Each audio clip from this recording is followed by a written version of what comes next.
Muy buenos días, tengan todos ustedes. Quisiera agradecer al Colegio de México la amable invitación, muy especialmente a las doctoras Ana María Covarrubias y a la doctora Celia Toro, por haber organizado este seminario que por supuesto resulta de la mayor importancia por la circunstancia en nuestro país de la discusión de la reforma energética, pero también lo es para los dos países que integran adicionalmente la región de América del Norte, Estados Unidos y Canadá, por el impulso que en estos últimos años ha habido a la industria energética en los dos países, con énfasis diferentes, con lógicas diferentes, pero que hacen que la región de América del Norte se tenga que revisar como una región integrada desde el punto de vista energético. Tomaré unos minutos para hacer una breve presentación, una breve introducción al tema, para dar la palabra entonces a quienes nos comentarán más puntualmente estos temas. Hacia se destaca en estos momentos como un gran consumidor de energía. Estados Unidos y Canadá se consideran ya como países exportadores, por supuesto Canadá, o bien países menos dependientes que pueden lograr la autosuficiencia, como es el caso de los Estados Unidos. Y la región de Norteamérica, sumada, posee recursos recuperables de gas no convencional equivalentes a los de China, que es el país que tiene, según los datos internacionales, la mayor cantidad de reservas en gas no convencional. Los tres países siguen, sin embargo, políticas energéticas diferentes. El caso de Canadá tiene una política energética que, más allá de satisfacer sus propias necesidades, tiene un gran énfasis en el aspecto exportador. Para Canadá, la infraestructura logística se convierte entonces en un verdadero cuello de botella. Si quieren sacar los productos, especialmente del oeste de Canadá, para podérselos exportar fundamentalmente a los Estados Unidos. Canadá se ha convertido en una potencia exportadora, produce 4.5 millones de barriles diarios de petróleo. Canadá fundamentalmente exporta sus líquidos y sus gases hacia el medio oeste de los Estados Unidos, fundamentalmente es en la región centro, cuyo centroide podríamos señalar a Chicago. Sin embargo, no se tiene la infraestructura de transporte adecuada para llevarlo al Golfo, en donde se tendría un mayor impacto con las exportaciones canadienses. No obstante esto, los desarrollos que se tienen previstos, como es el caso del gasoducto del sur de Flanagan, podrá aliviar esta situación. Sin embargo, queda pendiente la solución por parte de los Estados Unidos, el permiso de que se pueda construir el gasoducto Keystone, que es el tema que ha llevado como bandera central el gobierno del primer ministro Harper, que se pueda aprobar y se pueda construir. Mientras esto ocurre, los vastos recursos que tiene Canadá en el oeste, en las provincias de Alberta, se encuentran castigados en su precio debido a su dificultad para ser transportados a regiones de mayor uso. Por otro lado, Estados Unidos se apunta a ser un país autosuficiente. Por supuesto, es el principal consumidor de petróleo del mundo. Ha tenido un crecimiento importante desde 2006 en su producción de gas de lutitas, que se acelera de manera significativa en el 2008 y más aún en el 2010, cuando se incorpora a la producción la reserva de Eagle Ford que compartimos en el norte de nuestro país. Esto ha permitido incrementar la producción de gas no convencional en un orden de magnitud en unos cuantos años, en 7 años, en un orden de magnitud. Esto conlleva a que los Estados Unidos reduzcan de manera significativa las importaciones de crudo y de gas. En el caso de crudo, de reducir del 60% a poquito más del 40% para este año, de acuerdo con lo que estaba previsto. Así como también se nota un incremento apreciable en la generación de energía eléctrica, en este caso, a través de métodos no convencionales, métodos fuera de las hidroeléctricas, de las grandes hidroeléctricas, fundamentalmente la generación por medio del sol y por medio del viento. En el caso de nuestro país requiere energía, por un lado, para seguir desarrollándose. No obstante que es un país con una muy alta intensidad de energía, no es un país eficiente en cuanto al uso de energía. Es uno de los países del mundo que consume más energía para generar un dólar del Producto Interno Bruto, comparable en su momento con las cifras que tenía Japón. México, por tanto, enfrenta grandes retos en materia de eficiencia energética, así como también de aprovechar las energías renovables que tiene nuestro país para la generación de energía eléctrica. Hace unos años, México decidió diversificar su matriz energética en materia de generación de energía eléctrica, utilizando gas, no obstante que el precio de gas era elevado. Ahora, con la existencia de reservas en nuestro país que puedan ser recuperables de una manera corta en el tiempo, esta diversificación, que en un momento se antojó poco aventurada por los costos elevados, pues resultan que son una bendición si es que podemos contar con ese gas. Nuestro país está entonces obligado a tener acceso al gas, ya sea por medio de gasoductos, 2 que se están planteando en su construcción para importar gas de los Estados Unidos. Uno de ellos, de esos permisos presidenciales que se requieren para esto, fue otorgado la semana pasada, y esto permitirá pues construir más rápidamente uno de estos gasoductos, así como poder explotar nuestros propios recursos. En el ámbito petrolero, el hecho de que los Estados Unidos se conviertan en un país autosuficiente obliga a nuestro país a pensar en la colocación de los excedentes petroleros, probablemente los mercados asiáticos, y a repensar la logística que está involucrada para que estos productos que estaban originalmente diseñados para estos medios de transporte, originalmente diseñados para exportar a Estados Unidos, ahora se tenga que hacer una reingeniería para exportar a Asia. En cuanto a la industria de la transformación, por supuesto México enfrenta el reto de lograr o de aprovechar las ventajas comparativas que tienen algunas de sus refinerías para modernizarlas de manera que puedan utilizarlas, pero al mismo tiempo aprovechar la capacidad instalada en Norteamérica, fundamentalmente en los Estados Unidos, para aprovecharla en la refinación de crudos mexicanos o de otros lugares, para poder contar con los productos refinados que requiere el desarrollo del país. Los 3 países están unidos, más allá del Tratado de Libre Comercio, en una integración económica que se expresa en $1 trillón al año. Es la zona cuyo Producto Interno Bruto es más grande del mundo, que se expresa por un comercio enorme y que se expresa entonces por una integración energética que cada día se da con mayor importancia. La región está marcada entonces por incrementar su competitividad. Lo que ha planteado el gobierno de México a los 2 gobiernos, el canadiense y el americano, es el que trabajemos de manera conjunta con una visión de América del Norte para que la región sea la región más competitiva y dinámica del mundo. Pero para que esto se logre, tenemos que pensar la integración en materia energética, tenemos que pensar cómo la energía que, como dije, se está dando ya de manera natural en su integración, la podemos aprovechar como una palanca para el desarrollo de los 3 países. La reforma energética en el caso de nuestro país, independientemente de la modalidad que se adopte, debe de detonar inversiones en ductos, en servicios de transporte, en almacenamiento, en distribución y en capacidades de transformación en el país.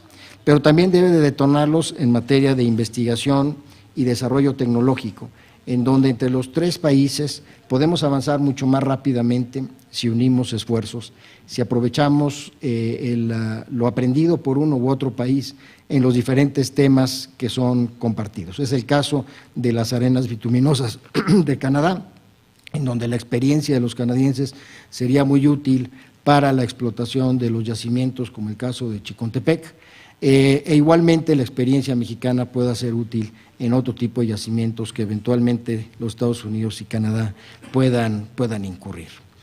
La diversificación de la matriz energética en el caso mexicano, que podríamos pensar en la incorporación de tecnología nuclear, de las renovables y hacer un énfasis en la eficiencia energética, no es únicamente privativo de nuestro país. Los otros 2 países requieren de aprovechar las energías renovables. No en balde, el gobierno americano tiene dentro de sus escenarios para el 2050 prevista la generación de energía eléctrica por medio de renovables. Entre los 3 países se ha venido trabajando en materia de eficiencia energética. Ahí hay un espacio para acelerar todavía más el desarrollo conjunto entre los países. El tema energético ha estado relativamente ausente de las discusiones trilaterales en las cumbres de líderes de América del Norte o equivalentes. Parecería que este es el momento para retomar el tema entre los 3 gobiernos y podernos plantear metas conjuntas, como es el incremento de la eficiencia energética, el incremento en el uso de energías renovables y la elaboración de un North America Energy Outlook, de manera que pues, nos permita poder reconocer la interdependencia a través de la definición de los efectos, las tendencias y escenarios futuros en el crecimiento de la industria energética, incluyendo, por supuesto, las emisiones de CO2 y la protección al medio ambiente. No se pretendería, o yo no pretendería, o no pensaría que con este North American Energy Outlook podamos homogeneizar las políticas energéticas de los 3 países, responden a lógicas diferentes, pero sí nos permitirían como región tener la posibilidad de planear como una región el desarrollo de la energía. Nos permitiría revivir la Comisión de Energía de América del Norte, que ha tenido resultados en el pasado muy interesantes y que en los últimos años no ha tenido mayor actividad, para poder conjuntamente desarrollar recursos humanos, tecnología y finalmente hablar de una interconexión regional redundante que por supuesto resuelva los problemas de cada uno de los países, pero que al mismo tiempo permita integrar los sectores energéticos de nuestra región. Con esta introducción, que simplemente es para poner el tema sobre la mesa, le pasaría la voz al doctor Edward Morse, quien es director del grupo Citibank, en el área de investigación en Nueva York, en donde ocupó ese mismo puesto en Lehman Brothers, así como en Lewis Capital Markets y en Credit Suisse. Escribe regularmente para varias publicaciones, entre ellas el Washington Post, el New York Times. Recientemente el Business Insider lo calificó como uno de los 36 mejores analistas de Wall Street y la revista Foreign Policy como el número 23 entre los 100 más importantes pensadores globales del mundo. Ha trabajado en el Departamento de Estado, asesor del Departamento de Energía y Defensa de los Estados Unidos y sin duda es una de las voces más influyentes en el ámbito de petróleo, gas natural, precios de energía, y señalaría al final que fue profesor de la Universidad de Princeton. Doctor Morse, tiene usted la palabra. Muchas gracias. Thank you very much, Minister, for that kind introduction.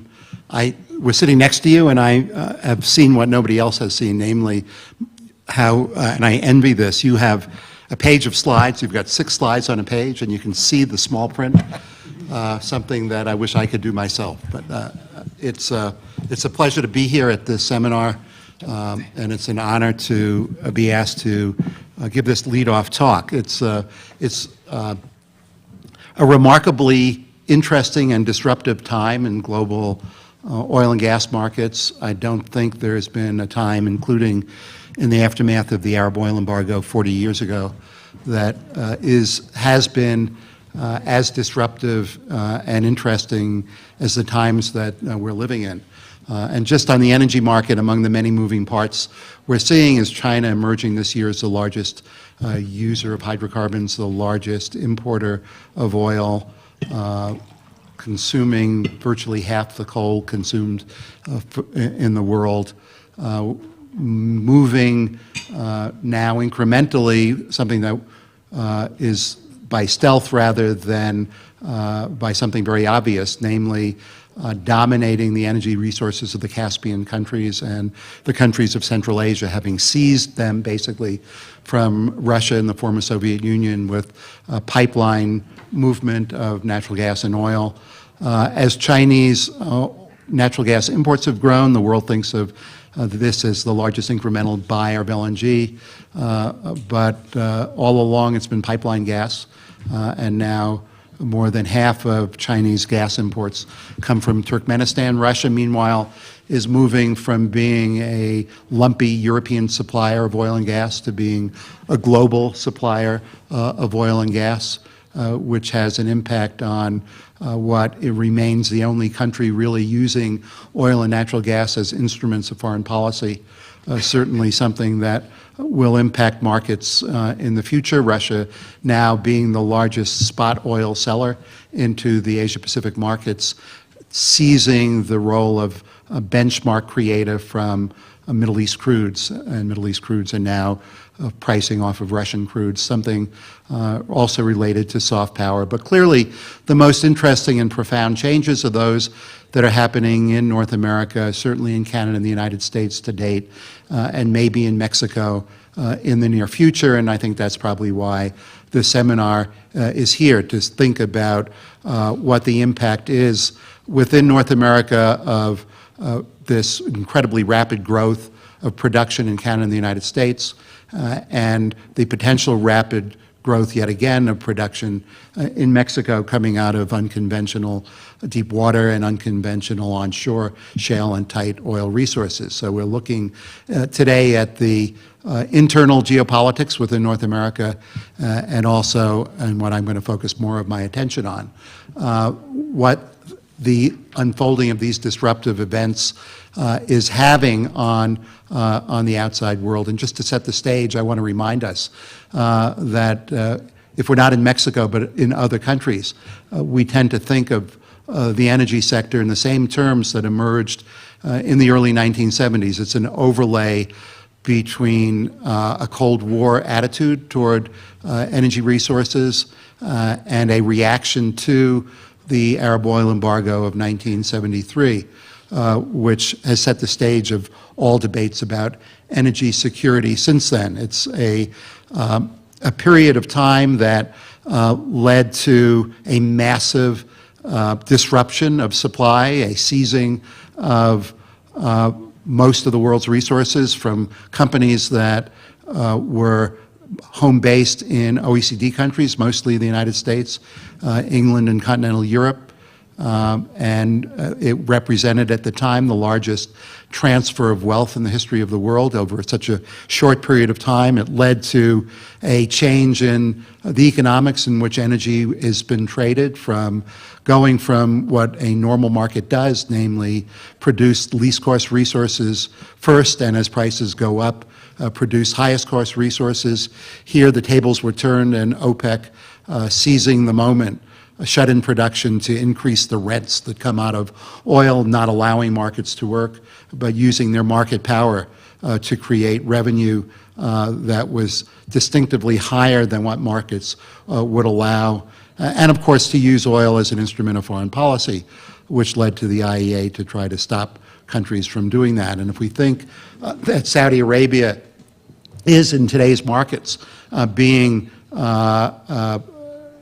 using or thinking about using an oil weapon in a different way because of Iran and seeing its relations with the U.S. deteriorating, it's nothing like the deterioration in relations that occurred with the Arab oil embargo. And here, with this new disruption occurring out of North America, there is, for the first time really since 40 years ago, changes that can occur. And I'd say the two biggest changes are not what's happening in China, not what's happening in Russia as they move to center stage as actors in the international energy arena, but rather two very different kinds of movements. One is what we see, and Amrita's going to talk about this, I'm sure, in the aftermath of the MENA Spring, with the level of disruption of supplies coming out of traditional suppliers to global markets from North Africa and the Persian Gulf area itself, probably rising to a level not seen before. Already the level of disruption of supplies that we've seen has gone from roughly 500,000 barrels a day at any moment in time to over 3 million barrels a day, and the disruption that we've seen in the last few weeks has been about 3.7 million barrels a day of oil that might have been on the market, could have been on the market, but isn't on the market for political reasons, either related to the imposition of sanctions on Iran, and we're approaching a weekend in which an agreement is expected to be signed between the P5+1 and Iran, and the rest of it is disruption because of governance issues that really go back to the Arab oil embargo and the creation of rentier states that have not shared resources with their publics. I have 50 slides or so that I'm not going to go through. Some of these slides are here because I needed to protect myself on the attack on my argument that I'm sure to get from Michelle and Amrita, but some of it is for public use. So what's happened since the disruption of supply in February 2011, the first Libyan disruption, is that we've seen, as I said, disruptions growing to 3.7 million barrels a day in the last week. The largest suppliers to the market have been Canada and the United States incrementally in terms of new production, with other production coming out of Saudi Arabia. So the U.S. and Canada have combined since February 2011 added 2.5 million barrels a day to oil in the market. They are currently growing collectively at an annualized rate of 1.3 million barrels a day. They have actually accelerated the rate of growth, particularly producers in the U.S., and oil prices have not gone above the level they went after the first Libyan disruption. We're looking to a year ahead in which 1.7 to 1.8 million barrels a day of new oil is expected to come from non-OPEC, and I think that will be the kind of rule over the next few years, confronting constrained oil demand, partly because of the macroeconomic setting, partly because the world really is, in my judgment, on a different demand path, and this speaks to problems within OPEC on managing production, and it speaks to lower prices. So I've set the stage. You can't read the small print. Canadian production is growing steadily and robustly, and could rise by another 1 million barrels a day in the next 10 years, maybe a little bit more, maybe a little bit less. The U.S. is growing at a very rapid rate. I think when the IEA or the EIA puts out its new outlook next month, their numbers will not look like the puny numbers they've been to date, but will look more like the numbers that I'm just putting here, namely U.S. shale liquids growing by 3.5 million barrels a day to 2020, and U.S. deep water production growing by 1 million barrels a day between now and 2020. And that, by the way, replicates what the current rate of growth of deep water production is, or it's a little higher than that, 200,000 barrels a day, now that the drilling moratorium has been lifted after the Macondo disaster. On shale, that's about 60% of the current annualized rate of growth of tight oil production. So I think it's a relatively conservative number. And Mexico, we know, has potentially huge resources that can add to this. The shale revolution and what's happening in the U.S. along with what's happening in oil sands really is a disruptive change. We're seeing elements of that disruptive change emerge. I published a piece exactly 8 days ago on how the exports of hydrocarbons have challenged our understanding of the role of hydrocarbons in the U.S. economy and the U.S. export sector, and will continue to do so. The U.S. has an enormous geological base, and we've seen evidence that just this geological base for oil and gas has accelerated. Gas, by the way, has grown significantly, but has, despite the plummeting of drilling by 60%, keeps growing. The Marcellus and Utica production in the eastern part of the United States went from nothing to 12.5 billion cubic feet a day last August, the latest date of official data pushing out gas to other parts of the country, not finding incremental markets. We will find gas seeing demand responses in the next 3 years, probably mushrooming. We expect that the current 71.5 BCF a day of wet gas, 68 or 9 BCF a day of dry gas methane being produced in the United States, growing by 25 BCF a day in the next 10 to 15 years. Only a few people doubt that production base is available. We think it's available at a relatively low price. The consequences have been already disruptive. The U.S. has become the world's largest gross product exporter, moving from being the largest net product importer in 4 years to the largest gross product exporter. Next year, the U.S. will overtake Russia as the largest net exporter of petroleum products. The pace of growth is really remarkable. As the infrastructure is developed, by 2015, the U.S. will be a significantly larger LPG exporter than Saudi Arabia is today. Will be the largest exporter of LPG in the world, looking at markets into Latin America and the Far East.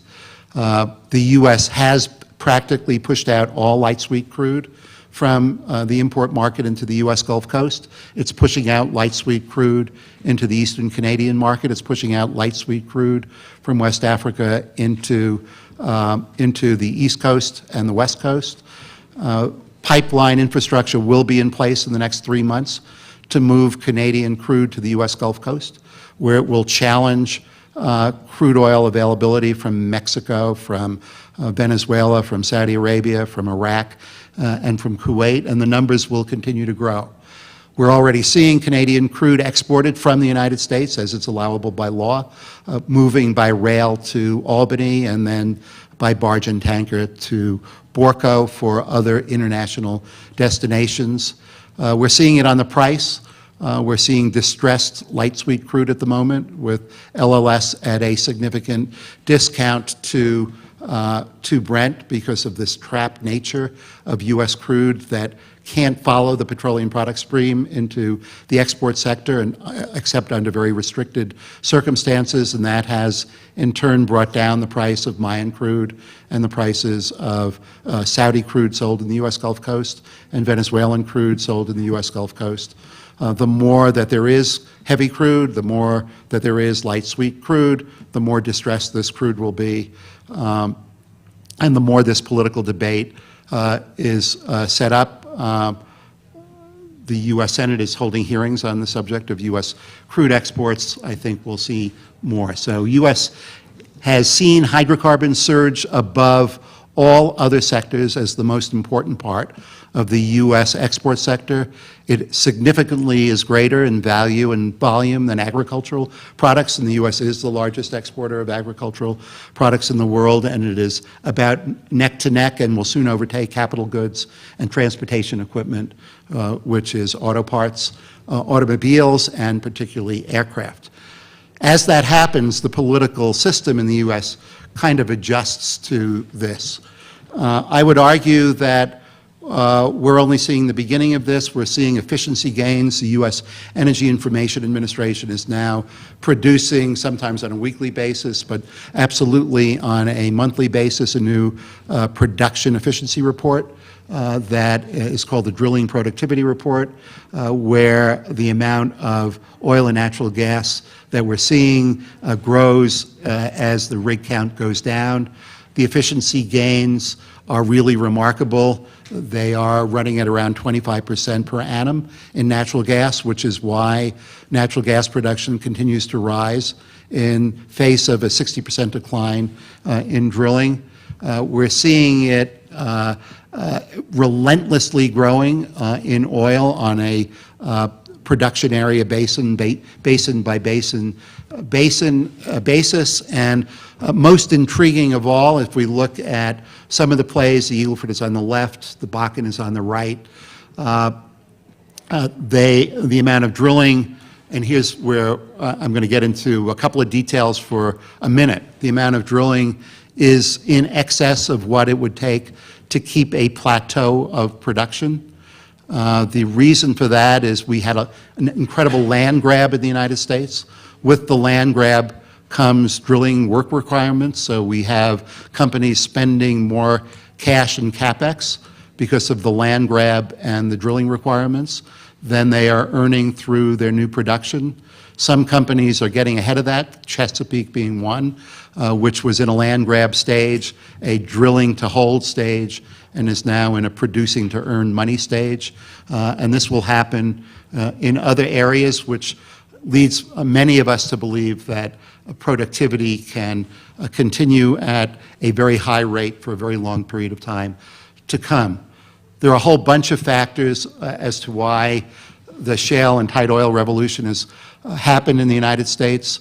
There are clearly lessons in Mexico or Argentina or Russia or Saudi Arabia or China for them in terms of what the main lessons are. I think there are three main lessons, and yes, you need the geology, you need the drilling equipment, you need a benign fiscal environment, but I think there are three factors that are really critical. One of them is the nature of wildcatting in the U.S. The U.S. produces about 8 million barrels a day of oil today. About half of that is produced by 40 companies. About half of that is produced by 2,000 companies. Some of those companies have 3 people in them. The intriguing part of the shale business and the tight oil business is the costs of entry are extremely low. It doesn't take, as Pemex spent on one of the Perdido Basin wells, $186 million to drill a well. It costs significantly less than $10 million. We have a wildcatting, risk-taking mentality, which has facilitated the experimentation that was done with shale drilling that allowed this revolution to unfold. The second feature of the U.S. is the private ownership of mineral resources. A landowner has a significant incentive if the landowner can collect a sixth, a seventh, or an eighth of every molecule of hydrocarbons that's produced, and is a partner with the producing company in the land grab. And third, we have capital markets that enable companies to spend more than they earn because they're there as risk takers and they're there to take the gains. And yes, we've seen companies like Shell and Exxon and Hess and Conoco write down significant resources. I have 3 minutes. Let me end by just looking at some of the implications of this. I think this is going to spread faster than people think. We can have a big debate on Argentina. I think there's less of a debate on Russia, almost no debate on Saudi Arabia, which is now commissioning its first power plant coming out of shale gas next month. There are lots of other doubts. I think what's happening on the LNG side, and this is one of the things that we're going to see in the oil markets as well, is the U.S. has now approved 7 BCF a day of exports of LNG. There will be at least that amount going to Mexico in the next 4 years. The LNG sector in the U.S. will grow undoubtedly. One of the intriguing parts of it is that unlike other countries like Qatar or Russia that have destination restrictions on LNG exports, the U.S. doesn't allow any company to put a destination restriction on export. It means that there will be spot markets that develop in the LNG sector. I will argue it at length and explain why that's the case. And the other is, even if it's priced equally with other exports, LNG from the U.S. is on the outside of the Strait of Hormuz rather than the inside of the Strait of Hormuz, and companies in Asia, big buyers, will want that. I think what's happening in the U.S. is changing the rules of the game. What's happening in Canada is changing the rules of the game, and what might happen in Mexico will also be changing the rules of the game. These are disruptive changes. It's hard to predict how they unfold, when they unfold, but they certainly are unfolding, and I appreciate your time and attention. Thanks.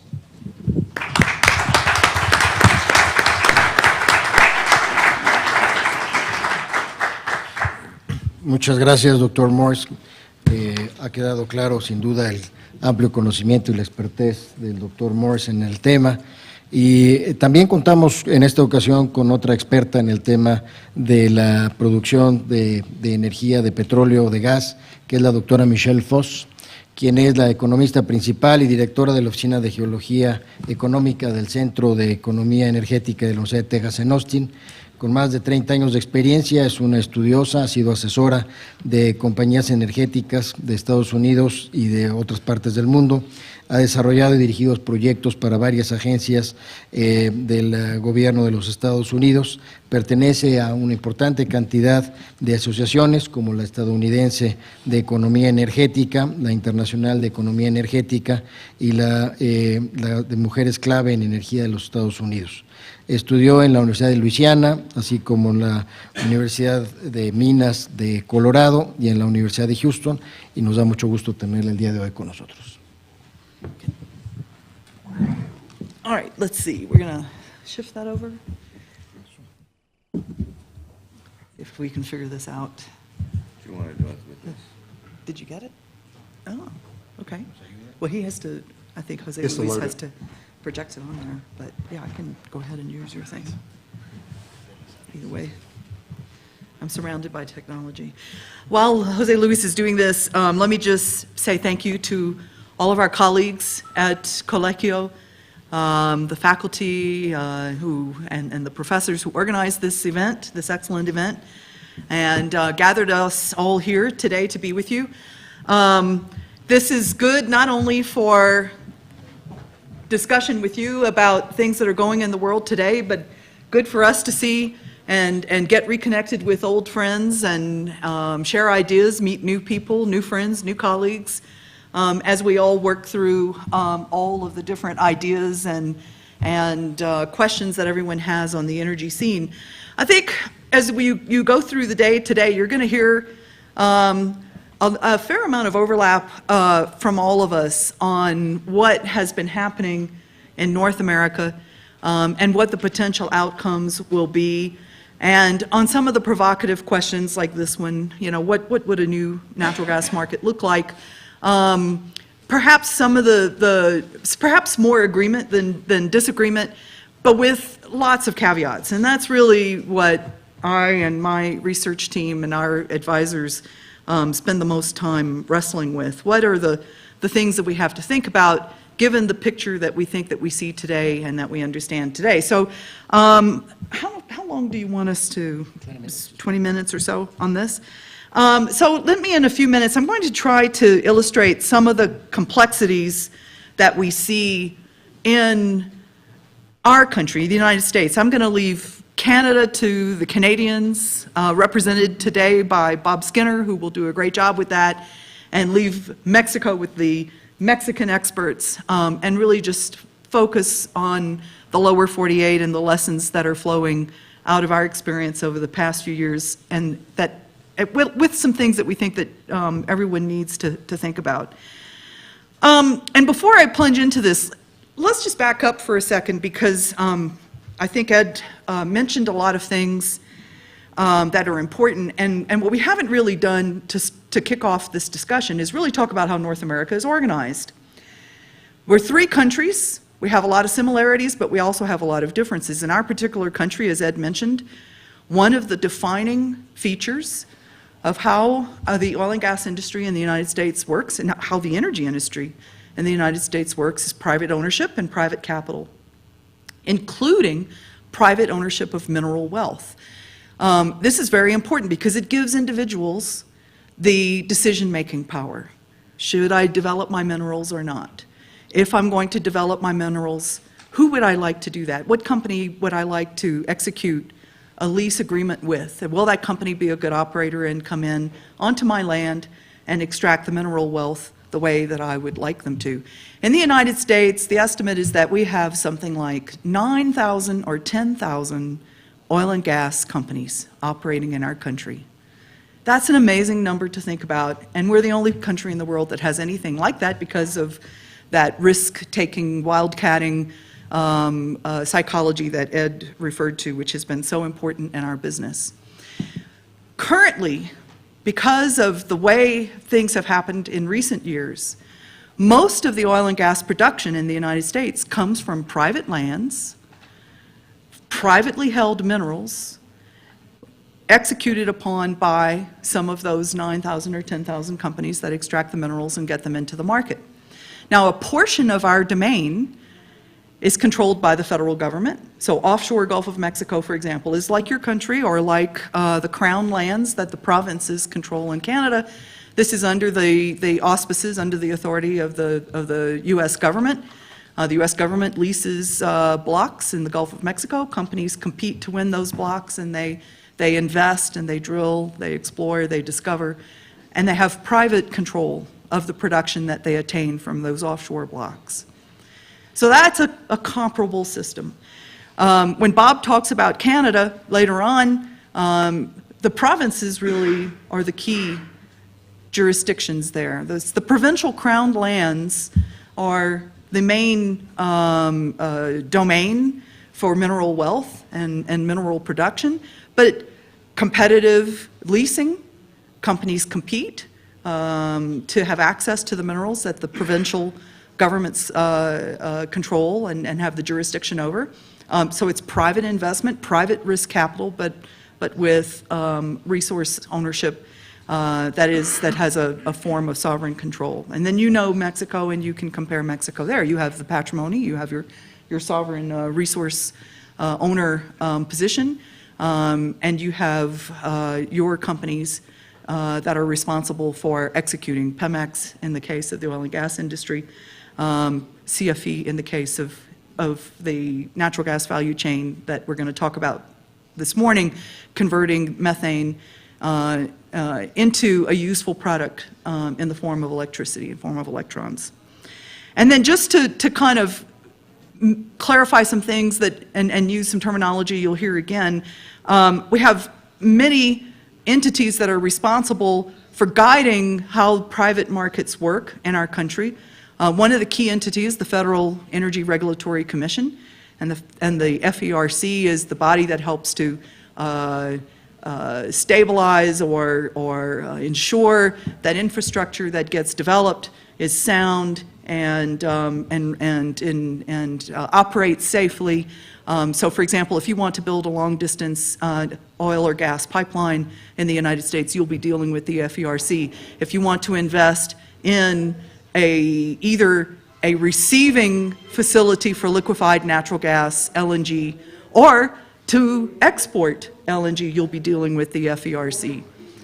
In Canada, the National Energy Board performs that role. In Mexico, you have the Energy Regulatory Commission, Comisión Reguladora de Energía, the CRE, which performs that role. And then in our different countries, we have different entities that actually are responsible for the oil and gas domain itself. So in the United States, most of the authority, most of the decision-making about who is going to drill wells and who is going to get permission to drill wells is in the hands of the state governments. So if you want to drill a well in Texas, you go to the state of Texas. In our case, the Texas Railroad Commission, to get permission to drill a well in Texas, even on private lands. If you're going to drill a well in the Gulf of Mexico, you're going to be dealing with the United States government, the Department of Interior. If you want to drill a well in Canada, you're going to be dealing with the provincial crown governments. If you're going to drill a well in Mexico as a private investor, that's a question, right? That's the interesting thing that you're debating right now, is how that authority and how that permission will happen, and how your market will be guided as a result. So I just wanted to put that on the table, because I think it's important as you go through the rest of the day that there's some sense of the landscape for this continental marketplace and how things work. So now, having said that, let me just build on some things that Ed pointed out and talk about some of the caveats. One of the things that I think everybody knows is that we have a lot of natural gas supply right now in the United States. And when I say natural gas, when I use that term, I'm referring to methane. 1 carbon, 4 hydrogens. This is the product that flows in our gas pipeline system. It's what the local gas utilities distribute to residential and commercial customers. A lot of industrial users use methane for different things. It goes to the power industry. Power industry converts it to electricity, sells the electricity. And methane is different than everything else that might come out of the wellbore. And that's one of the interesting dilemmas that we have. And I'll talk about a couple of the complexities, or some of the complexities we're dealing with. So the first and most important thing in this natural gas world that we're in, we have a lot of resource. We have technically recoverable resources in the United States that are very, very, very large. We use a private body, the Potential Gas Committee, based at one of my alma maters, Colorado School of Mines, to help everybody understand the size of the resource base in the United States. And the latest PGC estimate is something like 2,400 trillion cubic feet. That's a huge, huge number. Some people translate that into hundreds of years of supply. But the gentleman who runs the Potential Gas Committee, who's a charming man, longtime friend, John Curtis, made a really interesting remark to me the other day when we were talking about the state of the industry, and he said, you know, we have this, give it a number, we have 100 years of supply. We have 100 years of supply sometime. Because the dilemma is the pathway from resource, which might be technically recoverable, to a proven reserve that a publicly traded company will put on its books to show its investors, to delivered natural gas that comes to you at the end of the pipeline. That is a long and complicated pathway, and there are lots of disruptions to that pathway these days as everybody works to take that natural gas wealth, that resource wealth, and get it into the market where we can actually do something with it. So one of the really, really crucial things is this one. Deliverability is key. It's not how much supply you have by itself that is the important thing. It's how much of that you're going to convert at any one time, given business conditions, prices, economics to drill, availability of land, the rules of the game from the regulators and everything else that will affect how much comes into the market. And we are in a period in which, as I said, we have a lot of supply. We've also had a pretty bad recession. We had a very, very strong price signal. When you are a producer, one of those 10,000 or so producers, and you believe that the price of your product is going to triple or quadruple into the future, you will spend money and you will invest and you will prove up reserves that you think you can deliver into that market. When business conditions change, your strategies change as well. And so it's a very dynamic process. The second really important thing is the variability. I'm going to show you one example of that from our own research at the University of Texas, some publicly available work that will illustrate how complicated this is. We call this sweet spot geology, because all of these locations are not the same. You can go to the U.S. Energy Information Administration website. You can download a map of the United States, and I think Canada is in that map as well. And you can see all of the shale basins all over the place that everyone is exploring in for both oil and natural gas. And they're all colored in red or green if they're mainly oil, and these things look huge. You look on the map, and the geographic extent of these basins is enormous. But the productive portion of these basins is actually fairly small, and it's very diverse and diffuse, and this is what has been providing most of the challenge to the industry today, is how to make that work. So the sweet spots are very good. They can be very good, but they are highly dispersed and very strongly distributed, and so the challenge is how to connect all of the well locations that are in the sweet spots into a strategy to build a value chain from production to transportation, conversion, and use, and so on that makes sense. One of the things we worry about is that this whole shale thing has been so dominant, it's been such a big topic of conversation for so long that we're creating a little bit of a silo effect. If you're one of the 10,000 producers and you go out into the market and you're trying to raise money to do a project that is not shale, it's really tough. And one of the dilemmas is we need both things. We need risk-taking on both sides. We need to continue to develop the shale plays and understand them, and we have a very, very small amount of understanding of these things, geologically and engineering-wise. Well, we need to take risks on conventional plays as well and figure those out. And the biggest source and the biggest attraction for that is the deepwater Gulf of Mexico. And we're watching a resurgence of interest in the deepwater Gulf of Mexico in our country, which is very interesting considering that we had a major oil spill and lots of debate and dispute surrounding that, and yet to talk to the industry and find that actually interest in that has grown while interest in actually continuing to invest in the onshore shale plays is kind of softening some. Another key point, this is going to be important for you in Mexico, it's important for us in the US, it's certainly important for the Canadians as well. These wells are actually maybe cheap, on the cheap side. Certainly an onshore shale well is cheaper than an offshore Gulf of Mexico well. But the problem is they don't flow as much. So if you drill a shale oil well in the United States, your typical maximum flow rate will be something like 400 barrels a day. When you drill a deep water well successful in the Gulf of Mexico, you're talking about thousands of barrels of oil a day in flow rate. So there's an enormous difference between the two, and sometimes that means, actually a lot of times, that means that your return on investment offshore is actually better than your return on investment onshore, or sometimes they're at least equal. So one of the things that has happened is a shift in investment away from natural gas, methane, towards liquids, which have more value. Now, this is the really complicated part of the natural gas business today.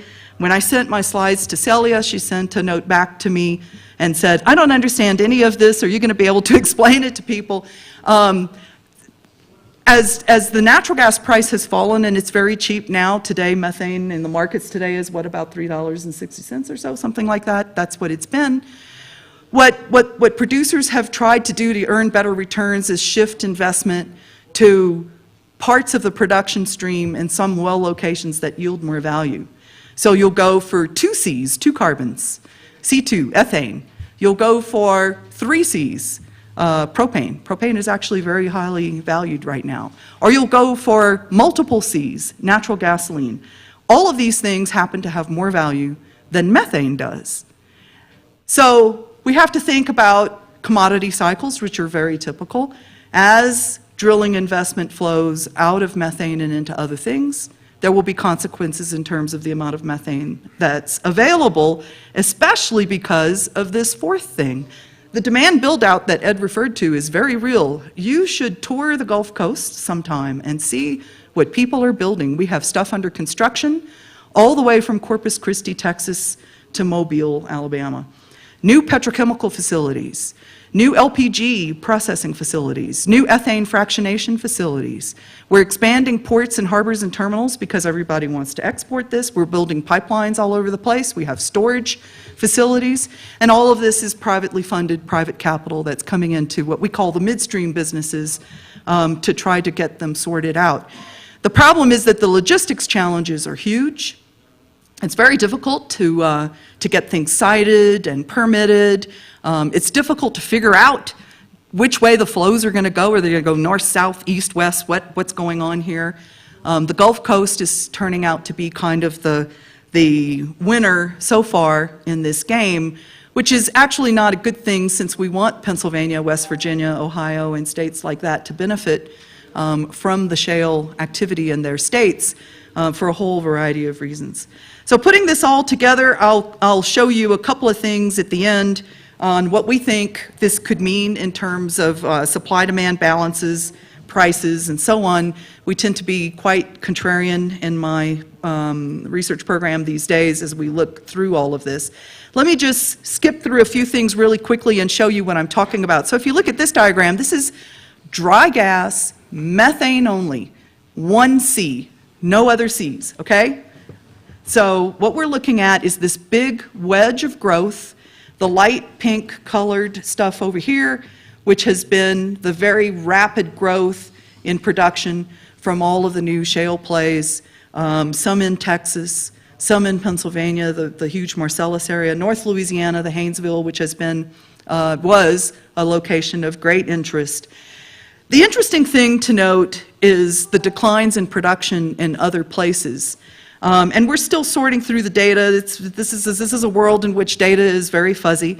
But here's the Gulf of Mexico. This is mostly shallow water production that we've relied on for a very, very long time to help provide essential energy for our economy. It's very mature. It's been in production a long time. And these fields are slowly dying out.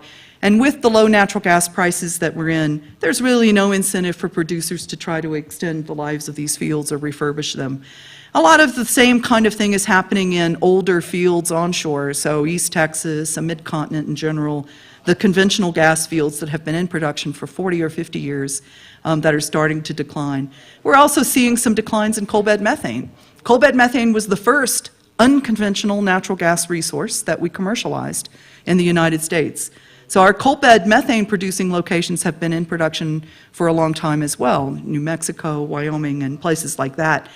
Either you have to spend money to keep these things going, and they're expensive, or you retire them, you decommission them, and you shift that capital spending to other things, and a lot of companies are in the process of reevaluating all of these assets and trying to decide what to do with them.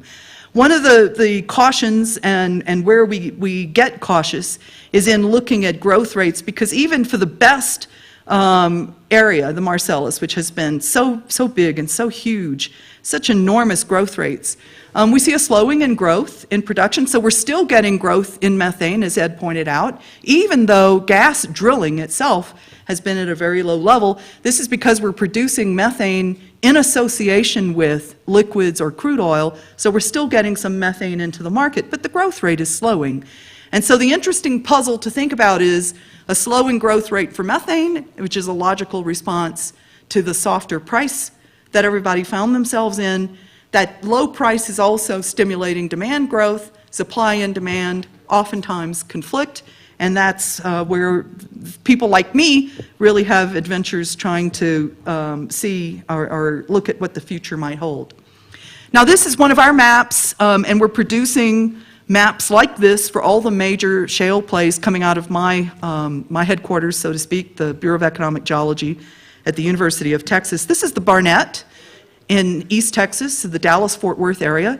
This is the shale play that kicked off the whole shale business, really. This is where producers came in early and were able to figure out how to make money operating in the Barnett. It's a very large area. But the thing to note is this: the darkest red colors are where the best locations are, the best well locations are.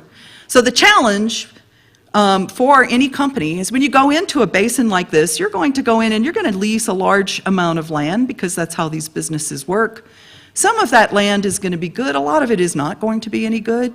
So it's a portfolio management problem. You want to try to spend your money to get production from the wells that are going to give you the best returns. If you look at all the red color, this is maybe, 15% of the entire Barnett basin. So that just gives you an idea from the enormous aerial extent of the Barnett, just from a basin outline point of view, all the way down to the portion of the basin that yields the very, very best results, how much of a difference there can be. The dilemma is really this in a nutshell. Every well that you drill in a place like the Barnett, the Marcellus, Haynesville, or even on the oil side, the Bakken in North Dakota, the Eagle Ford in Texas, and so on, every well is different, and so what we're doing is breaking apart all of the wells to look at the ones that perform the best and the ones that perform the worst. So if you're trying to plan a pipeline or a facility and you're looking at the very, very best wells that are getting drilled, these wells produce maybe 2.2 or so BCF in total. The worst wells, way down here, produce, about 0.2 or maybe 0.1 BCF. You can see the numbers here in terms of ultimate recoveries over time. This makes planning for facilities very, very difficult. So when you talk to a pipeline company, what a pipeline company wants to know, or what a gas processing company wants to know, is how much volume am I going to be processing? And is that volume going to be fairly consistent? So this is the curse of the decline rate, which goes along with the shale plays. The decline rates are very steep, they're very prominent, they create lots of challenges, they exert a great deal of impact on well economics, because you can see if you just look at this, and I'm just going to skip ahead and show all of the relationships here. Since we assume that companies like to make money, you can forget the curves that are done at a 0% IRR, and so I focused on the curves that give you 10% IRR. All of these wells that require very high natural gas prices are the pale-colored squares on that map that I just showed you. So these come from the least attractive acreage positions in the Barnett, and the same would be true in every other basin. The wells that are the best, if they have liquids, don't need a very high natural gas price. And this is where everybody is focusing business right now. The wells that don't have liquids in them, need a somewhat higher natural gas price, but the economics curve for all of the different wells that could be drilled based on productivity is a fairly steep event as well. So, in a nutshell, these plays are very complicated. The costs vary from well to well to well. Companies are trying to develop consistent strategies. Thousands of wells have to be drilled in the shale plays in order to reach a critical mass in terms of production. What you want is you want to optimize economics across all of the different wells. In a world of very mixed and very challenging and very confusing commodity prices, this is a very difficult thing to do. Let me just skip to the end and close with what we think is happening on the demand side, just to show you what we think could happen if everything got built that everyone is talking about building. So this is the official U.S. government forecast here, all across all of the major segments.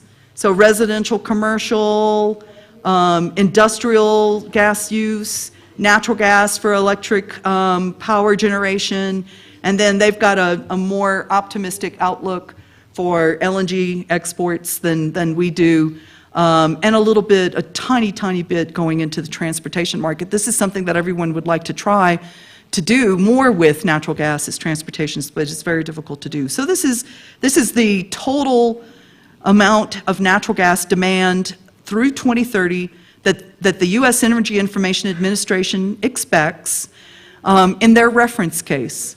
This is the amount of demand that they think or the amount of demand and supply. They always balance their demand and supply in their modeling. That could happen in a high case in which a lot of resource gets produced, a lot of oil and gas come into the market, a lot of natural gas comes into the market. This is our high case, 40 trillion cubic feet by 2030. And this is just adding up everything that we can see that everyone is building in the United States. All of the residential commercial demand we keep as stable. The industrial build-out that is happening in the petrochemical facilities. Power, potential gas use for power, considering all of the environmental rules that we are enacting to try to limit the amount of coal that we use for natural gas, for power generation. Some exports, some transportation. This is a very big number. And so the question, the challenge out there is, if this is actually something that takes place, will we be able to satisfy that? At what price?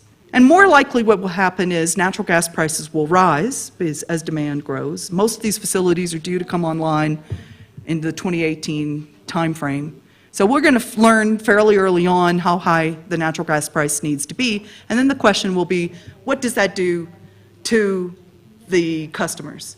And how will it impact their plans going forward? Will everything get built? Or will we end up at a bit of a lower level in terms of demand and an ability to balance our market? But this is a market that's out of balance right now for the most part, based on what a potential amount of demand growth for natural gas in the United States will be. So I just wanted to give you a very alternative view to what the conventional wisdom is out there, something for you to think about, and especially the complexity of the pieces that have to come together in order to get from the field successfully to the market for a commodity like natural gas. Okay.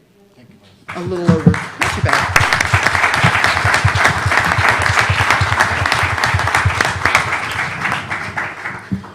Muchas gracias, Michelle.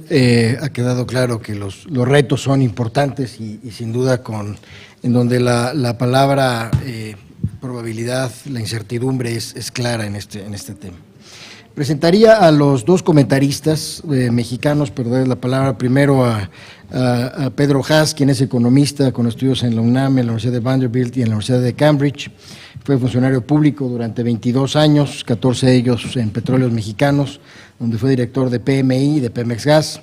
Ha trabajado en empresas privadas relacionadas con el tema de energía, como es el caso de McKinsey, así como ha tenido pues colaboraciones con empresas de América Latina, Estados Unidos, Europa y Asia. Actualmente es consejero de Alpec, una filial en el ámbito petroquímico del Grupo Alfa en Monterrey.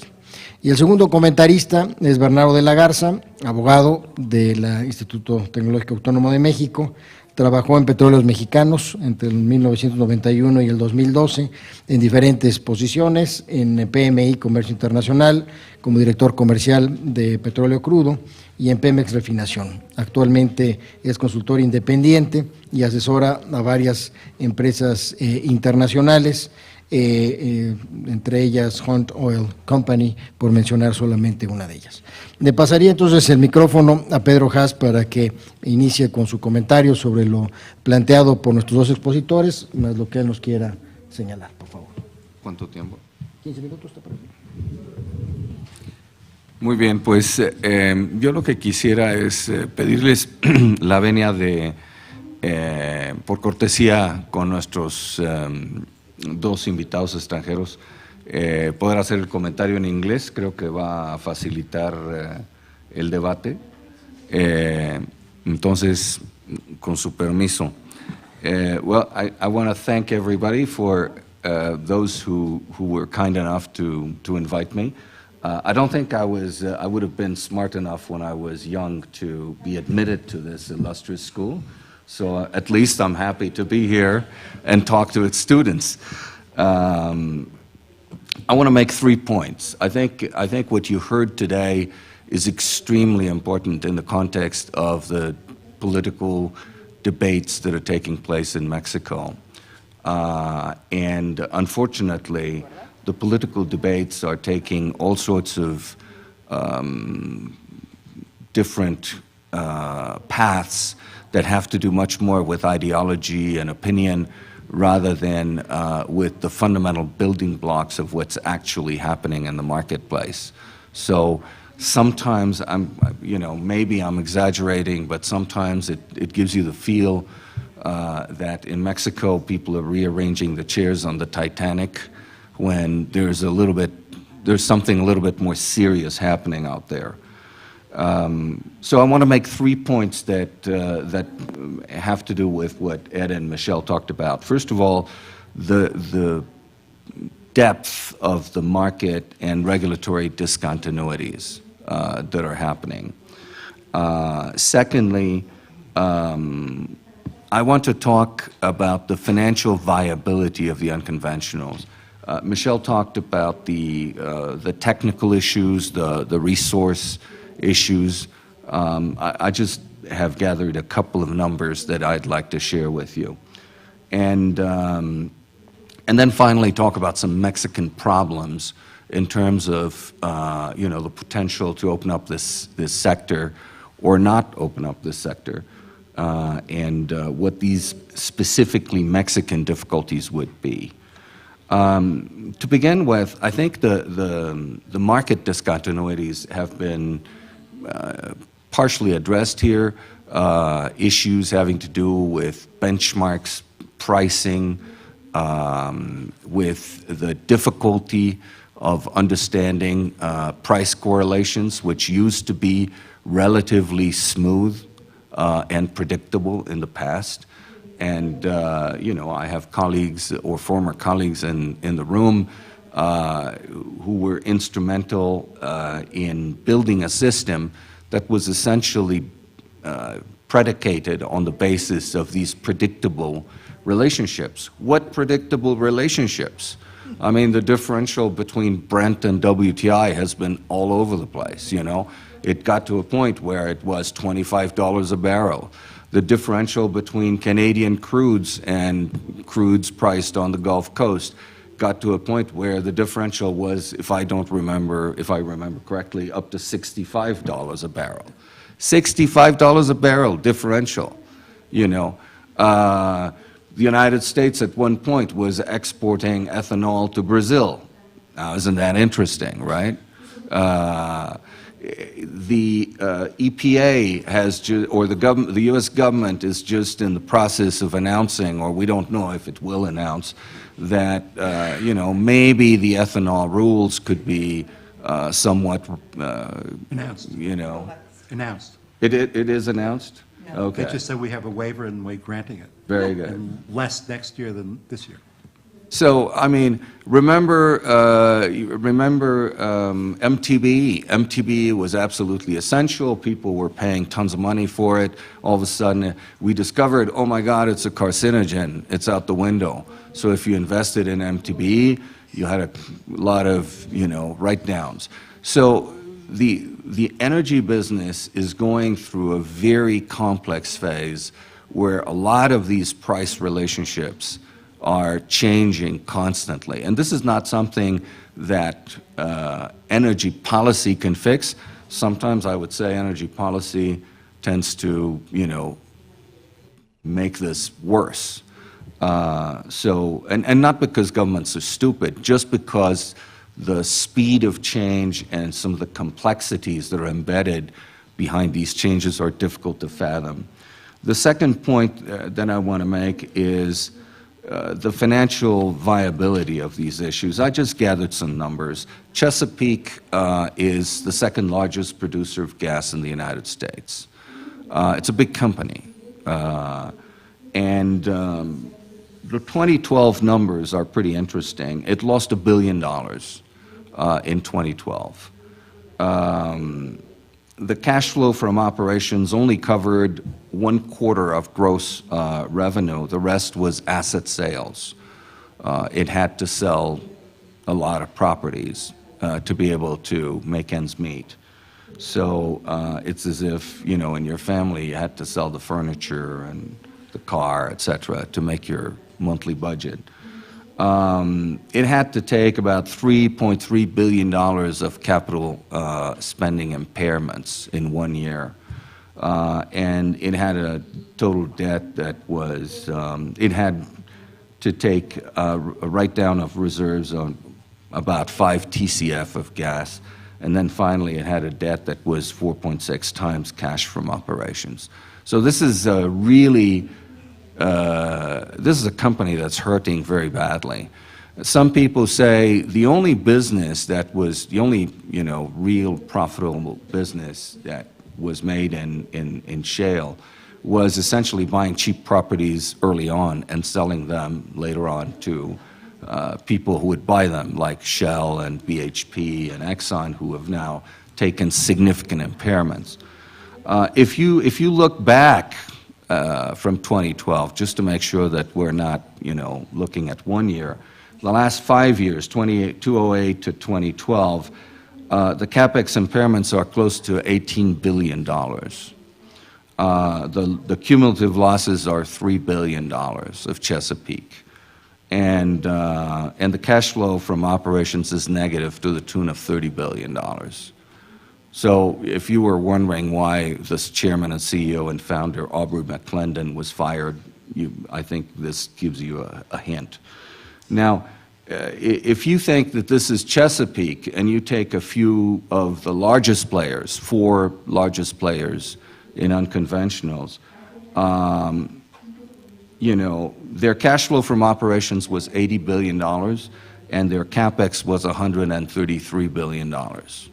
So they're short $50 billion. Now, one thing this tells you, and I have to tell you, I just made a presentation at the University of Paris where I was just as bullish as Ed is. So I'm trying to be a little bit, contrarian here.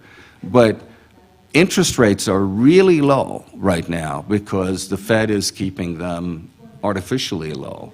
We know that that's not going to last forever. So what's going to happen to these companies and to these ventures when interest rates start to go up? I mean, that's, it's going to put a significant dent in all these capital projects.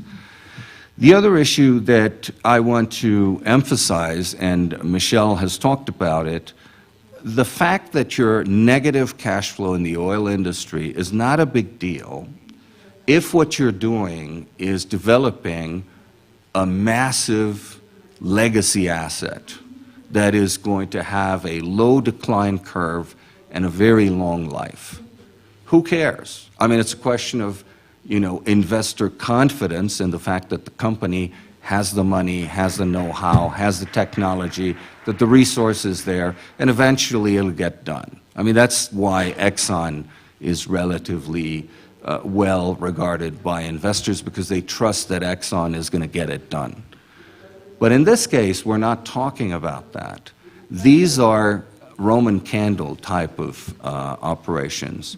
You have a quick peak, and then you have a very quick decline and a very long production tail, but at a very low rate, which means that every time you grow production, remember, this is a declining industry. By nature, every time you grow production, you grow your decline curve, and you have to drill more wells just to stay in place. So it's complicated, particularly in gas. It's complicated. The prices are very low, and everybody, we can argue whether we think sustainable or a reasonable price for gas is anywhere between $5.50 to $6 or $7. But let's say $6, just for everybody who isn't in the oil business and who can't do these conversions in their head. It's very simple. Gas is priced on a, dollars per million BTU or 1,000 cubic feet, and oil is priced on barrels, let's say. And if you want to convert one to the other, you multiply by 6. So, if the price of gas is $6, that means you multiply by 6, it gives you the equivalent of $36 for liquids, which is not bad, in comparison with liquids. So the United States could pay $6 and still have a significant advantage over the rest of the world in terms of gas prices. Now, how does this translate into an opportunity for Mexico? I think it's difficult. It's certainly not going to be because we have constitutional change that allows for. If we don't have constitutional change, then I'm really puzzled. I don't know where the capability, the capital is going to come from. The easy oil in Mexico, the traditional big chunks are apparently gone. We don't know. There may be a few out there, but we haven't been able to find them. And the new stuff is difficult. I read a beautiful sentence the other day that God is in the concepts, but the devil is in the details. I really liked it. We have some significant problems here. First of all, there's no clarification of the relationship between the federal level, the state level, and the municipal level. You don't drill wells in the federation. You drill wells in a state and in a municipality. And so if you show up with your drill rig and the local police authorities kick you out of there, what are you going to do? You're not going to be able to drill.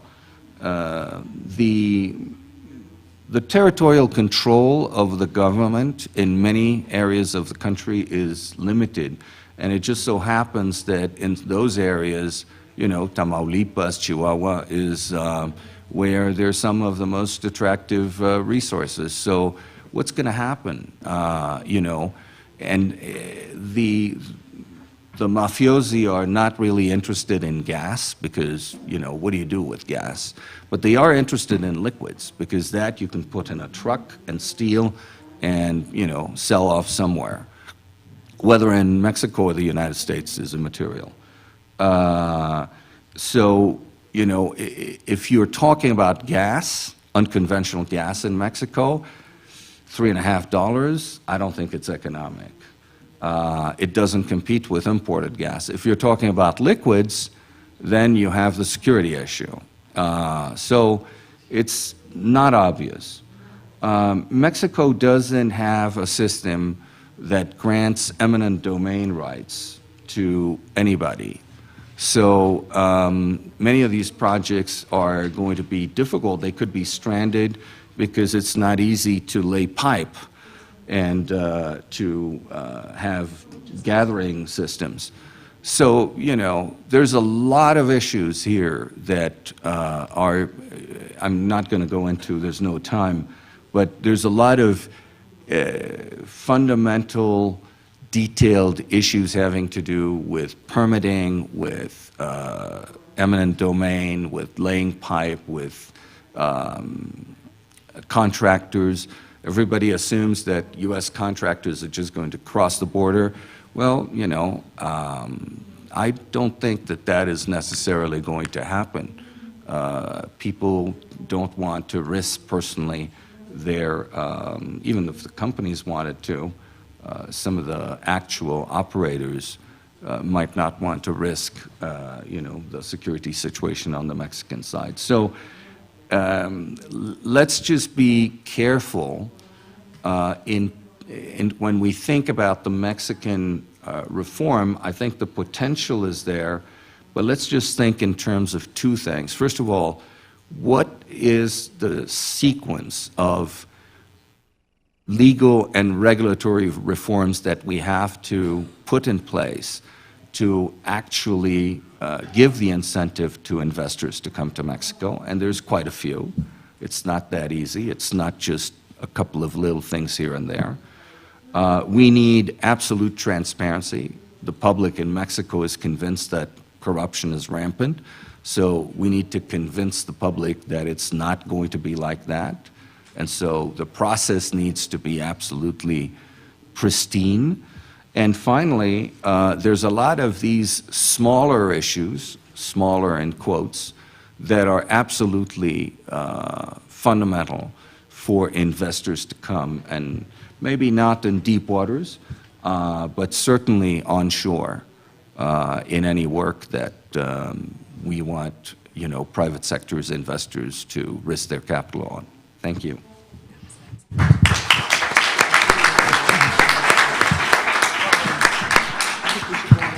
Bernardo, por favor.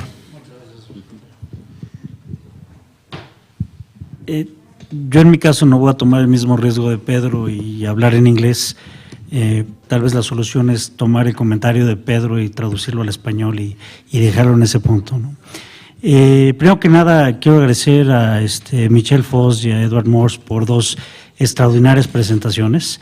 Espero terminar con un tono un poco más positivo del de Pedro. Yo sí creo que el potencial de México en donde nos encontramos hoy es enorme. El problema es que al mismo tiempo que discutimos una reforma con un cambio fundamental para el mercado mexicano, el mercado de Norteamérica está cambiando sustancialmente. Todos estos cambios son disruptivos. Es muy difícil predecir cuáles son los efectos de esos cambios hacia adelante, pero sí se puede tratar de cuidar algunos de los riesgos que estos cambios pueden significar. Y a mí me gustaría referirme a dos específicos. Uno se refiere al mercado de los excedentes de crudo mexicano. El mercado de los excedentes de crudo mexicano, si bien hasta este momento no se ha visto afectado por el crecimiento de la producción en los Estados Unidos, pronto se verá afectado. Hay un cambio tecnológico que requiere suceder en las refinerías para poder aprovechar mejor el crudo ligero que se está produciendo en México, pero eventualmente comenzará un desplazamiento de los crudos pesados como el crudo mexicano que se vende actualmente en los Estados Unidos. Y en ese punto pues, habrá que tomar una decisión, ya lo mencionado el subsecretario Colegio, de buscar otros posibles mercados que pueden ser el lejano oriente, aunque es un mercado con una alta competencia por ser el mercado más importante de los crudos de Medio Oriente. O la otra solución es cómo mejoramos nuestra vinculación con los Estados Unidos y con Canadá, cómo aprovechamos la infraestructura de refinación que tienen actualmente disponible para procesar nuestros crudos e incluso traer productos de vuelta a México. El segundo fenómeno que es importante y a la luz de un cambio constitucional debe de verse con mucho cuidado es la gran demanda de productos petrolíferos que tiene nuestro país. Actualmente en nuestro país el 50% de los productos petrolíferos que consumimos son productos de importación. Ante un mercado en donde Estados Unidos, que solía ser un gran importador de productos petrolíferos, se ha vuelto uno de los principales exportadores de hidrocarburos y de productos petrolíferos en el mundo y amenaza con descartar ya a Rusia como el principal exportador de productos petrolíferos. Hay que recordar que actualmente la exportación de crudo de Estados Unidos está prohibida.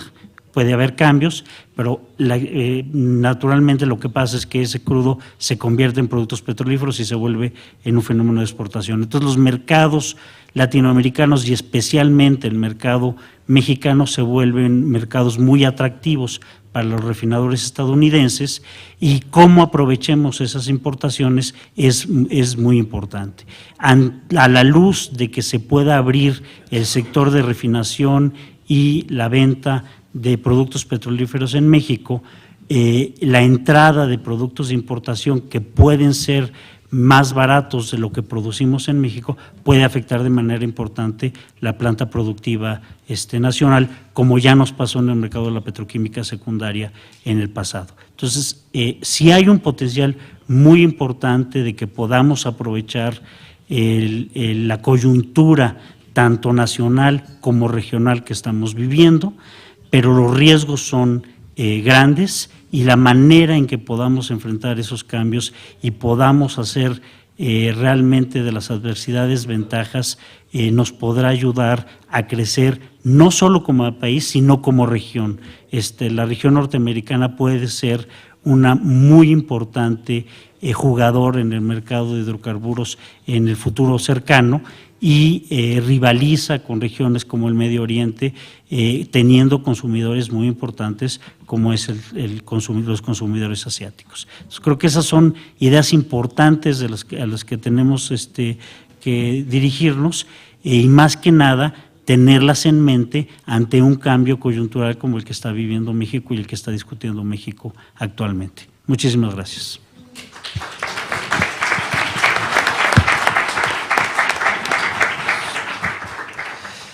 ¿Teníamos tiempo para algún comentario, alguna pregunta del público? Si quisieran hacerlo, por favor, tenemos micrófonos para poder usarlos. Allá al fondo, por favor. ¿Fluvio? No es Fluvio.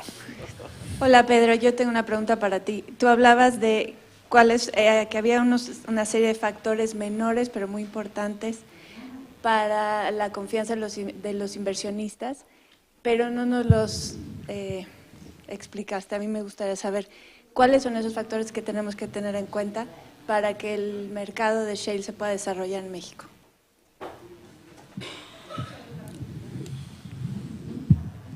Bueno, yo creo que hay problemas de diferentes categorías. Hay problemas de orden regulatorio que van a tener que ver con toda una serie de definiciones. Por ejemplo, ¿qué se hace con cómo se puede simplemente el tema del agua? O sea, ¿cuál es el tratamiento que se le va a dar al agua?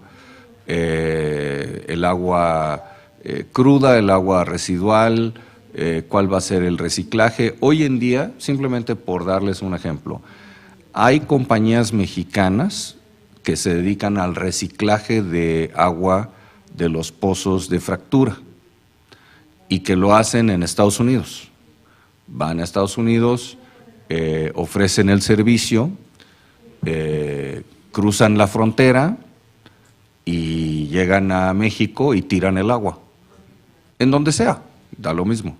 Si tiene componentes químicos, radioactivos, etcétera, no, eso no tiene importancia, ¿no? Eso sucede hoy, está sucediendo hoy.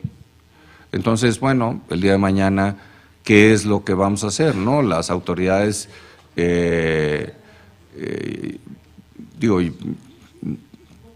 exagerando un poco, pero no demasiado, somos un país en donde somos muy pulcros y muy detallistas y muy enfáticos en las reglas y en las leyes, pero luego no las cumplimos. Entonces, ¿de qué naturaleza van a ser esas reglas? Si las reglas son muy duras, por ejemplo, son excesivamente duras, entonces lo que va a suceder es que vamos a favorecer a los operadores de segunda.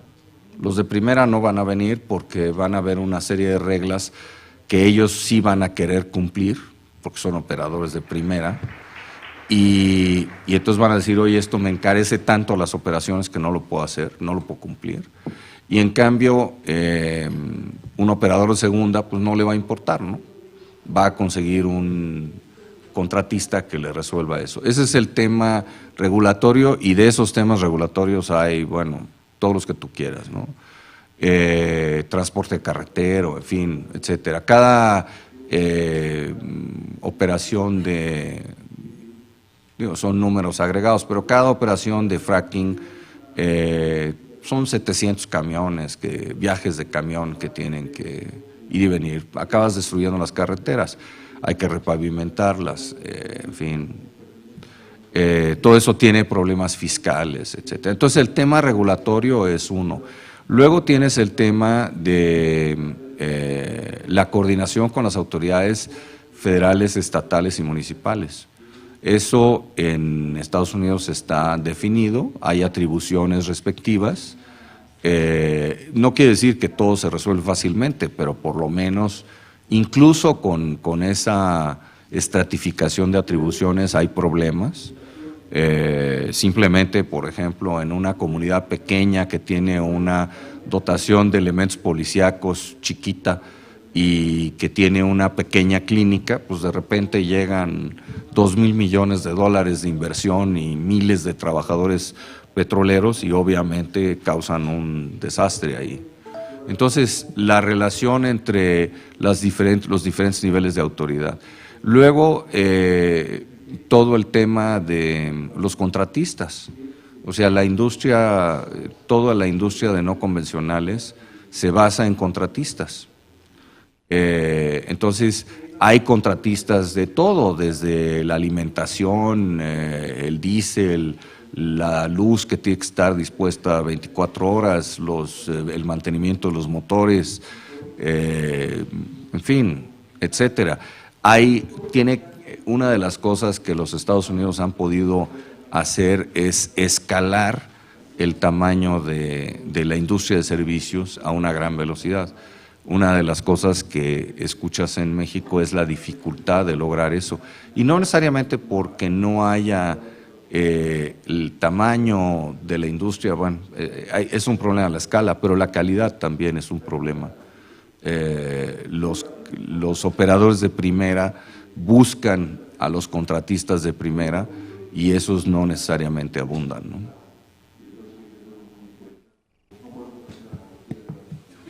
No sé si eso contesta. Doctor Mojarro. Nelson Mojarro, muchas gracias por las presentaciones.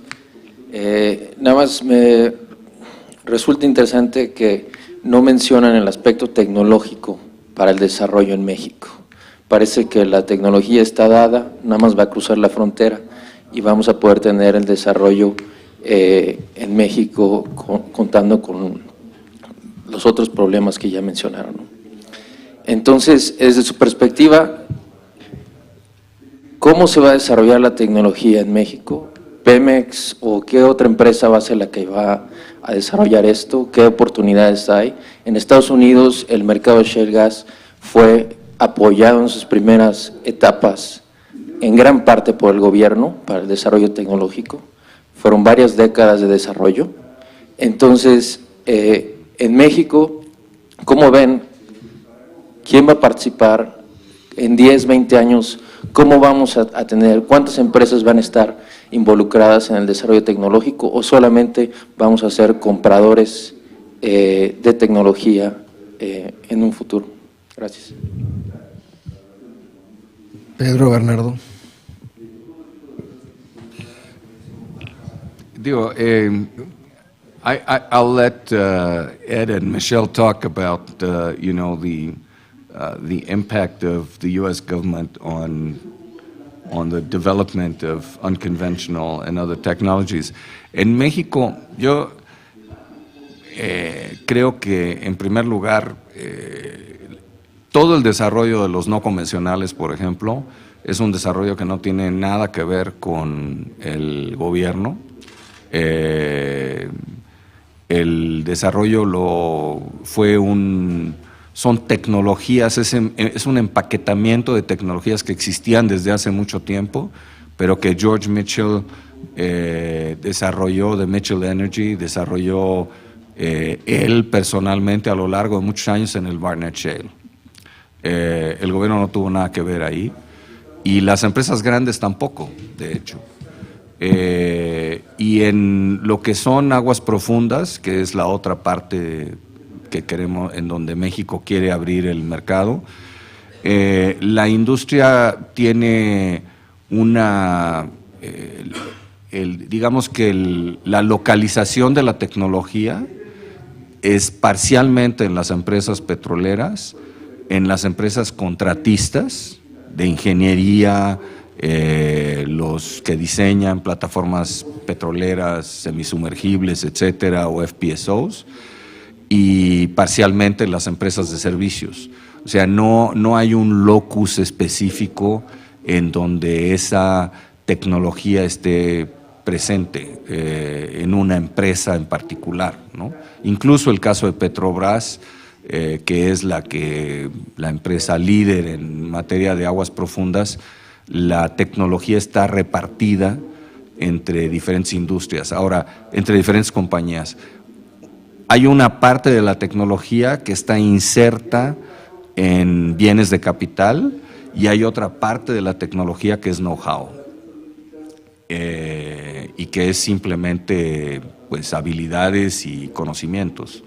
Por ejemplo, interpretación sísmica, etcétera, ¿no? Esa es mi respuesta. Ahora, yo tengo opiniones particulares acerca del desarrollo de la tecnología en México, y mi único punto, para no meterme demasiado a esto, es que nada malo tiene ser un excelente comprador de tecnología. Empecemos por ahí. Ed, do you want to give us a comment?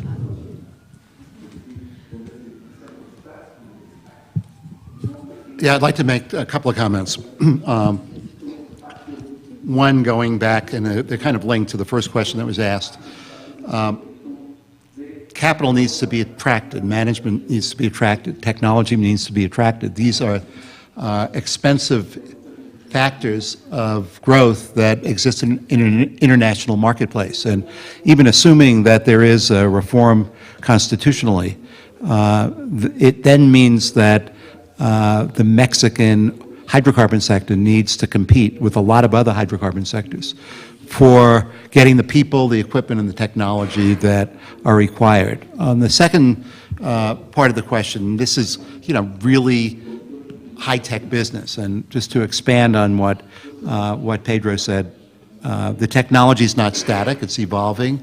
It's a really series of a remarkable set of technologies, starting with satellite imagery, underground three-dimensional measurement, pinpointing in a Star Wars manner where you actually drill to in a very small sliver of long geology. It's high-tech, and there are companies that specialize in the high-tech, like Schlumberger and Baker Hughes and others that are the only companies in the world that have certain levels of technology, but there's the know-how as well. And going back to the point Michelle said, and I think it's really critical to remember that in the unconventional onshore shale and tight plays, every well is different.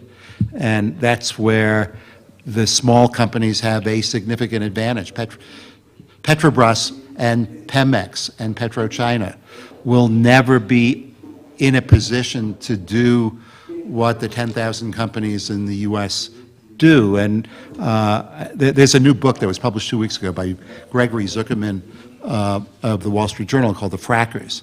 And he does go through the George Mitchell story. And there are two elements of the George Mitchell story that I think are critically important. One is that it wasn't George Mitchell who did the experimentation. It was people who he empowered to make decisions at the drilling level, to find the sweet spots, to do what Michelle said is every well is different. And it's really not at all clear that large companies are going to be capable of, any large company is going to be capable of doing this, because they are not generally, they're generally in the standard operating procedures business. They're not generally in, I will give a bonus to the guy who succeeds at what now is kind of, improving on the 80-20 rule. Since 80% of the production comes from 20% of the wells drilled, how do you reduce the number of wells drilled to maximize production? And that is learning by doing, and it's an art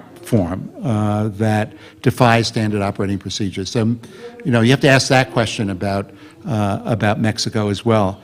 On the other hand, with relatively low labor and a membership in a North American Free Trade Association, the opportunities for the lower technological ends of the service sector to not only service business in Mexico, but service business across Texas and the U.S. Gulf and into other parts of the country are fairly enormous.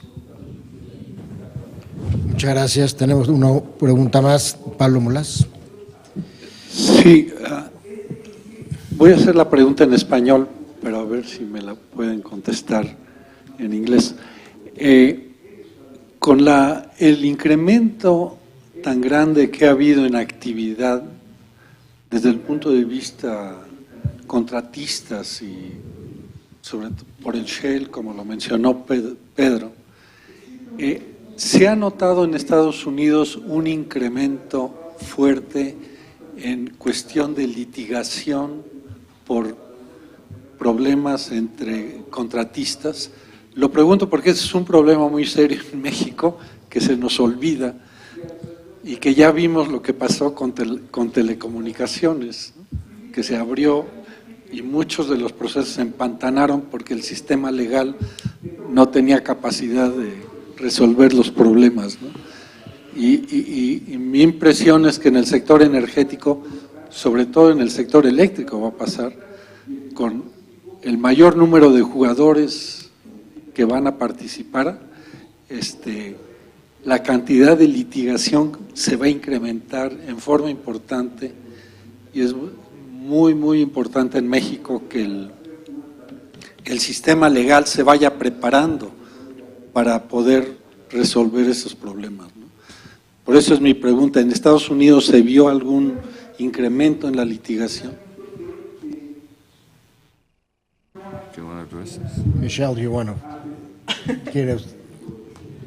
For Mexico, más abogados. I don't know that we've had actually an increase in litigation. I don't know that anyone's actually measured that. Although it is true that generally speaking, at higher levels of activity, you might have higher levels of litigation. But believe me, we're entering a stage in which we're at lower levels of activity and people are trying to work out problems, debt, non-performing assets, and all of that sort of stuff. And actually litigation gets pretty strong at that end of the cycle as well. But this is where the transparency comment that Pedro made is so key, because we have standard forms. We have standard terms that are understood between the landholders and the operating companies on leases, between the pipeline companies and the people who are shipping product through the pipelines, between the utilities, who are the customers buying natural gas or electricity or selling electricity, and the customers or the suppliers that they're dealing with. And so a lot of times what happens is there are misunderstandings of language around those standard terms, but we have court precedents and we have other things. So that's kind of the good news. The good news is in a country where we have a high level of civil litigation and civil dispute anyway, and it actually performs a useful service because it does help to clear things. It helps to clear markets, and sometimes people use litigation to actually solve commercial problems and all of that. There are standard practices and things that are understood. Now, having said that, none of us actually talked about one of the things that are out there in the shale plays, and that is that not everybody is always happy about this. There are groups that oppose activity. As I pointed out, we've got thousands of wells that have to be drilled to bring these basins into productive use. We have an unfortunate overlap of population density and the location of shale oil and gas in our country that's not convenient. In other words, we have too many people where the oil and gas is, and no way to get rid of them. And sometimes not everybody feels that either the deal they got was a good deal in the lease, or more likely, they're just opposed to activity. And so we've seen a level of litigation and a level of civil activity go up that actually surrounds a lot of the questions over whether or not it's reasonable, especially at the local level, for people to expect such a high degree of activity, of drilling and development activity, rights of way, easements for pipelines and for processing plants and other things. And that's actually an area that is something that you would have to think about for sure. I think the only area of non-scalable litigation, that is to say where litigation has exploded, is an area that Michelle alluded to but didn't specify, and it has to do with above-ground issues. Yes. It has to do with environmental issues, and the evolution of it has been, in Pennsylvania, there's been an incredible amount of environmental litigation, and in Pennsylvania, the result has been higher levels of regulatory intrusiveness, you might say, but more standard operating procedures that end up with a lower level of litigation after the regulations are put in place. And that's a very good point. But this is really interesting. To understand what Pedro was talking about in terms of all of the pieces that have to come together, one of the really interesting lessons we've had in the United States is to watch oil and gas activity and development scale up in places that had had low levels of activity before and were unprepared for it. So their regulatory bodies weren't up to date. The inspectors weren't up to date. They didn't have enough people. The agencies weren't well funded. They didn't have the standard operating practices. And then all of a sudden things start happening and the agencies themselves aren't able to deal with it. That's a really important lesson, I think, outside of our countries and for you all and others as well. Yeah, but I just want to add one thing because, to put it in context, the oil industry in the United States has always been very litigious. So I can tell you this because I was involved in looking for office space for McKinsey and Company in Houston, and we discovered very quickly that somewhere between half and two-thirds of the tall buildings you see downtown are occupied by law firms. And it's absolutely amazing. And it's because you have this federal, state, local, large, medium, small-sized companies, and, wherever you can smell money, you can smell litigation. So the litigation didn't wait for unconventionals to blossom. That's right. That's exactly right. Pues yo quisiera, en nombre de los organizadores, agradecer a los panelistas, muy especialmente a quienes vinieron de los Estados Unidos para compartir sus experiencias y conocimiento. Y bueno, pues agradecerles por sus conocimientos y las ideas que nos han expresado. Ha terminado este panel, entiendo que hay 15 minutos de receso para iniciar el segundo. Yo les pediría despedirlos con un aplauso. Muchas gracias. We've trained so many young Mexican lawyers that don't have anything to do, and I think one of the things